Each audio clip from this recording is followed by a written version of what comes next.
नहमदुहु व नुसल्ली व नुसल्लिमु अला रसूलिल करीम। अस्सलामु अलैकुम व रहमतुल्लाहि व बरकातुहू। राय इस्लाम में तमाम दोस्तन की खुशामदीद।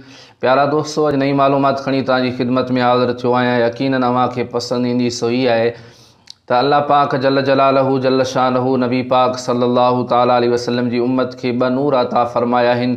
उन जे मुतालिक तफसीली गुफ्तगू अव्हांजी खिदमत में अर्ज़ कंदुसि। उन खां अॻु में अव्हां सां गुज़ारिश आहे त जेकॾहिं अव्हां असांजो चैनल सब्सक्राइब नाहे कयो त असांजे चैनल खे सब्सक्राइब कयो ऐं गॾोगॾु घंटी जे निशान ते क्लिक कयो ताजो असांजी हर अचण वारी नई मालूमात तव्हां ताईं आसानी सां पहुची सघे। प्यारा दोस्तों, अल्लाह पाक जल जलालहू जल शानहू हज़रत सैयदना मूसा कलीमुल्लाह अला नबीना अलैहिस्सलातु वस्सलाम के फरमायो त मूं उम्मत मुहम्मदिया सल्लल्लाहु अलैहि वसल्लम के ब नूर अता फरमाया आहिनि।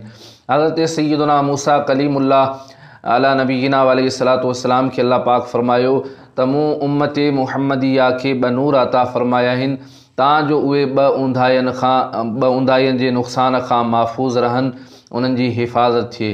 हज़रत सैयदना मूसा कलीमुल्लाह अला नबीना अलैहिस्सलातु वस्सलाम अर्ज़ कयो त या अल्लाह उहे ब नूर कहिड़ा आहिनि। अल्लाह पाक जल जलालहू जल शानहू फरमायो त हिकु नूर रमज़ान, ॿियो नूर क़ुरान। हज़रत सैयदना मूसा कलीमुल्लाह अला नबीना अलैहिस्सलातु वस्सलाम अर्ज़ कयो त उहे ॿ ऊंधाइयूं कहिड़ियूं आहिनि।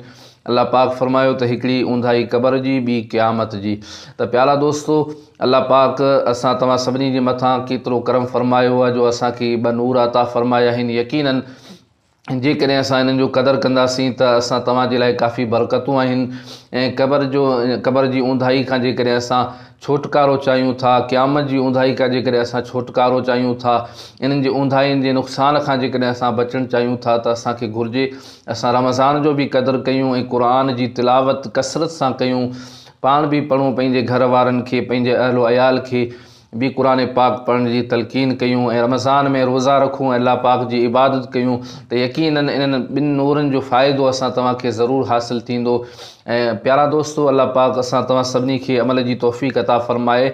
हज़रत सैयदना अलीउल मुर्तज़ा रज़ियल्लाहु ताला अन्हु फरमायो त जेकॾहिं अल्लाह पाक उम्मत मुहम्मदिया खे अज़ाब करणु चाहे हा त उन्हनि खे ॿ चीज़ूं हरगिज़ न अता फ़रमाए हा, हिकिड़ो रमज़ान, ॿी सूरह इख़लास। त मालूम थियो त अल्लाह पाक नबी पाक सल्लल्लाहु ताला अलैहि वसल्लम जी उम्मत जे मथां महिरबानी फ़रमाई आहे ऐं इनाम इकराम नाज़िल फ़रमाया आहिनि। यकीनन जेके असां तव्हां सभिनी जे लाइ फ़ाइदेमंद आहिनि, पर असांखे अमल जी ज़रूरत आहे, असां अमल कयूं। अल्लाह पाक जी दरबार में दुआ आहे अल्लाह पाक असां तव्हां सभिनी खे अमल जी तौफ़ीक़ अता फ़रमाए। ही हुई अॼु जी मालूमात। वरी नई मालूमात में तव्हांजी खिदमत में हाज़िर थींदुसि। तेसीं ताईं इजाज़त ॾींदा। अल्लाह हाफ़िज़।